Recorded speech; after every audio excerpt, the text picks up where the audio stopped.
విజయనగరం జిల్లాలో సుమారు 300 కోట్లతో వివిధ అభివృద్ధి పనులను చేపట్టినట్లు రాష్ట్ర ఎంఎస్ఎంఈ సెర్ప్ ఎన్ఆర్ఐ వ్యవహారాల శాఖ మంత్రి కొండపల్లి శ్రీనివాస్ చెప్పారు. ఈ పనులను వేగంగా పూర్తి చేయాలని అధికారులను ఆయన ఆదేశించారు. మహాత్మా గాంధీ జాతీయ గ్రామీణ ఉపాధి హామీ పథకం క్రింద జిల్లాలో జరుగుతున్న అభివృద్ధి పనులపై మంత్రి శ్రీనివాస్ కలెక్టరేట్లో సమీక్షా సమావేశాన్ని నిర్వహించారు.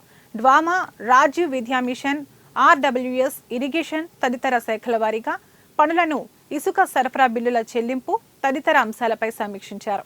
ఈ సందర్భంగా మంత్రి మాట్లాడుతూ సుమారు 250 కోట్ల విలువైన మెటీరియల్ కాంపోనెంట్ పనులను ప్రభుత్వం జిల్లాకు మంజూరు చేస్తుందన్నారు.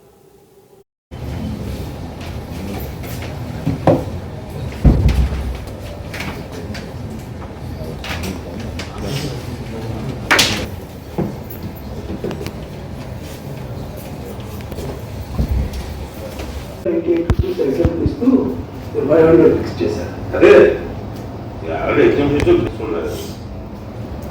అది ఇష్యూ లేదు సార్. ఏంటంటే ప్రాబ్లం ఏంటంటే గౌరవ ముఖ్యమంత్రి వారి వల్ల విజయనగరం జిల్లాకి సుమారు 250 కోట్లు ఎన్ఆర్జీఎస్ వర్క్స్ అలాట్మెంట్ చేయడం జరిగింది. ఈ మెటీరియల్ అంటే వర్క్స్ కాదు, మెటీరియల్ కాంపోనెంట్. ఈ మెటీరియల్ కాంపోనెంట్ ఏదైతే ఉందో ఏ జిల్లాకి ఆ జిల్లాకి ఇవ్వమని ఇవ్వడం జరిగింది, ఆదేశాలు ఇవ్వడం జరిగింది. గత 5 సంవత్సరాలుగా స్టేట్ యాజ్ కాంపోనెంట్ చేయడం వల్ల విజయనగరం జిల్లాలో చాలా వరకు వర్క్స్ ఆగిపోయి ఉన్నాయి.